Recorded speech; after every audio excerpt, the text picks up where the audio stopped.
Good morning and welcome to SportsCenter on YouTube. Ryan and Tyler with you. Conference realignment, that's left the SEC and the Big Ten in complete control of college. Oh, yeah. If the preseason AP poll is to be believed, it will be hard for anyone outside of those two conferences to have an impact on the expanded college football playoff.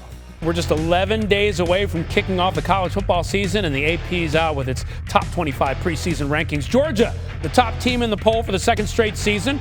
Carson Beck leads the Bulldogs under center after throwing for nearly 4,000 yards last season. Now, Ohio State's in the top two in the poll for the 19th time in school history, but the Buckeyes never won the national championship in any of the previous 18 instances.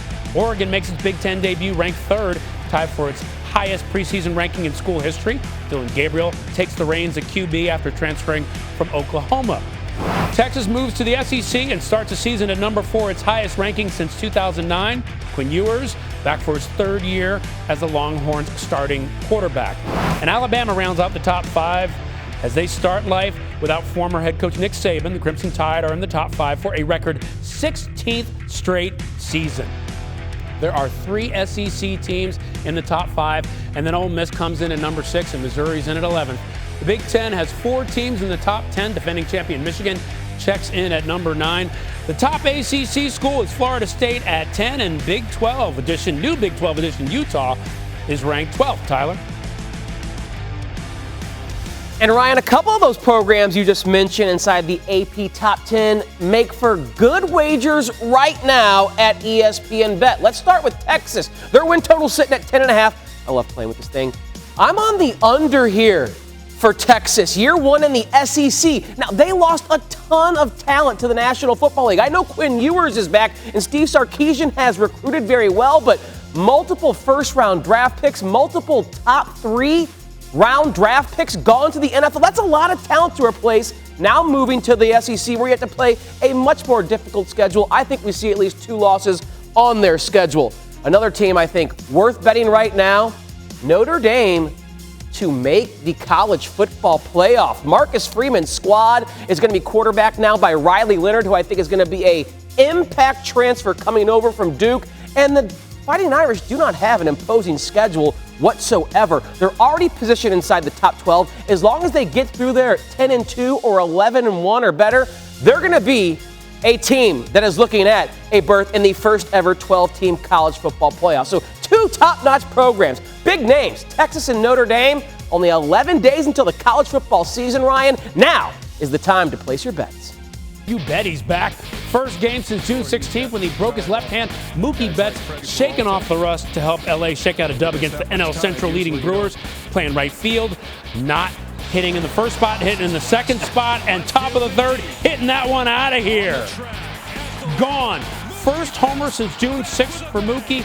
First homer not out of the leadoff spot for him since August of 2021, and the Dodgers up 2-0 early. Top of the 5th, Shohei Ohtani hitting 151 in his previous 12 games. Before that, the 3-0 pitch way out of here. NL leading 36 homer of the season for Ohtani. Now it's 4-0 Dodgers. And then there was Clayton Kershaw, bottom of the 5th, trying to get out of a jam, and he does it. Gets Joey Ortiz swinging. First time Kershaw's completed 5 innings this season. Goes 5 2/3 with 1 earned run and 6 Ks. Top of the 7th, Dodgers up 4-2 more. Mookie lines it in the right. Ohtani coming in to score. 3 ribbies on the game for Mookie. And the Dodgers go on to win in his comeback 5-2. Now the Dodgers are the first team in the National League to reach 70 wins. That sounds like good news until you consider the last team to do that and win the NL pennant was LA back in 2017, and the Dodgers would lose that World Series.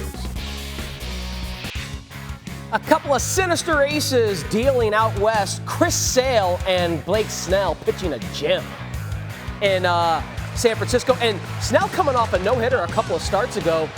No-hitting the Braves through 6 innings. Strikes out Austin Riley there on the curveball. 10 Ks, but he's at 98 pitches through 6. So would he be able to stretch it into the 8th and the 9th? First hitter he sees in the 7th inning, Marcell Ozuna breaks up the no-no, so there goes that. That's a double into the left field corner, but I mean, Snell has just been an absolute menace for opposing hitters as of late. But Sale, as you can see with the scoreboard there, doing pretty well on the other side. A couple of batters later, His final pitch, a 97-mile-an-hour heater, strikes out Orlando Arcia. 6 1/3, 2 hits, no earned, 11 Ks. On the other side, Chris Sale showing you why he's the NL Cy Young favorite. Matt Chapman, sit down. Gerard Encarnacion, same, 7 innings, 3 hits, 12 Ks for Salesy. Those two lefties matching each other donut for donut on the scoreboard. So offense at a premium.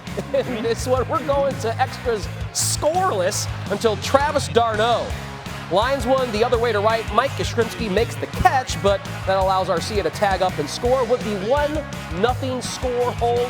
You bet.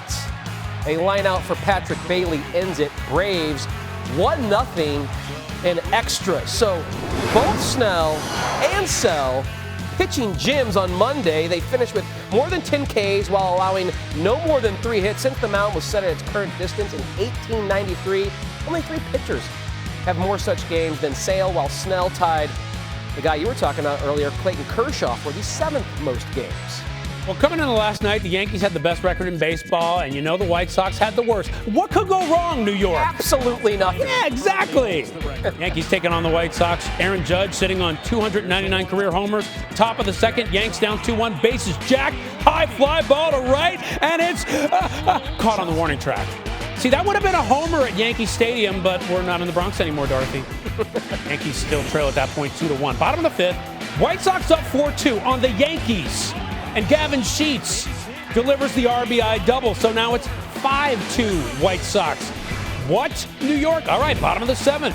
Still up 5-2. Gavin Sheets up again, and it's like deja vu all over again.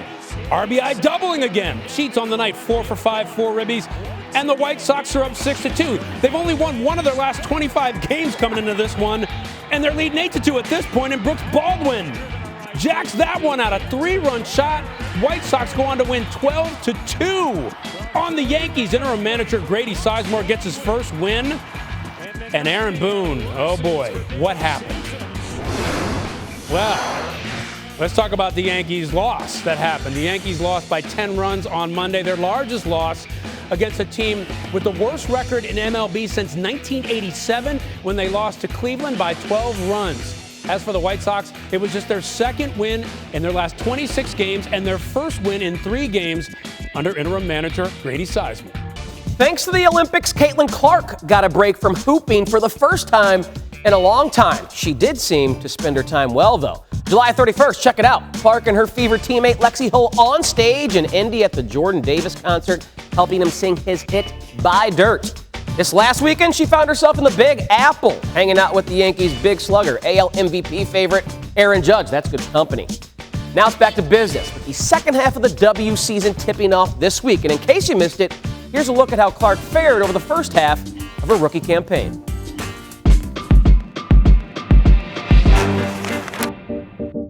My mom has this piece of paper when I was in 2nd or 3rd grade, and it has you write down all your dreams in these little bubbles. And I remember one of them was playing the WNBA. She is the Steph Curry of women's basketball. She's the real deal. With the first pick in the 2024 WNBA draft, the Indiana Fever select Caitlin Clark, University of Iowa. You love writing down the goals. We know that from your goal sheet. What will be a #1 goal this season? I think the biggest thing is just be myself and have fun. Reality is coming. Okay. There's levels to this thing, and that's just life. We all went through it. There is going to be a transition period where you're going to have to give yourself some grace as a rookie. There are the first points in the WNBA career of Caitlin Clark. Clark clapped her hands in frustration. Caitlin struggling in her debut. I think just a lot to learn from. It's the first one. There's going to be good ones, there's going to be bad ones. You got to learn from it and move on and be ready to go. Not the best start. I'm sure she's feeling that right now. But that's part of adjusting to the WNBA. Yeah, I think just being competitive is who I am. It's what I've done my whole career. Clark from way downtown. I feel like I'm getting hammered.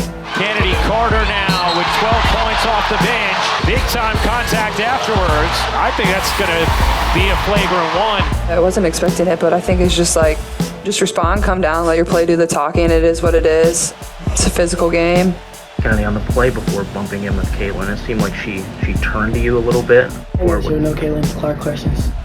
She is being deliberately hit, and let me stress, deliberately. This season cannot be the hazing of Caitlin Clark. I knew what I was getting into. Not everything's going to click overnight, but keep working and keep grinding, and it'll come over time.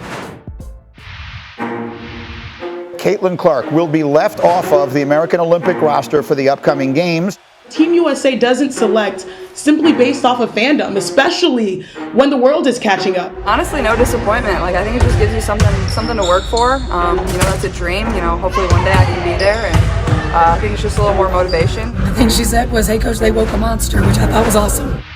They say it's show time. That means it's go time. They say it's show time. That means it's go time. Separating, taking, and hitting. Clark a deep three. You bet. Caitlin Clark, woo-wee. Oh, she's heating up. She has these games where it's like you have to guard her wherever she is. A delectable dime from Caitlin Clark. The first triple-double for a rookie. Caitlin Clark has it. The 19th assist for the rookie. New WNBA single game record. I feel like I have got more comfortable over the course of these games, and I already feel like we've grown so much. She just wants to win, and to me, she's going to be my rookie of the year every day.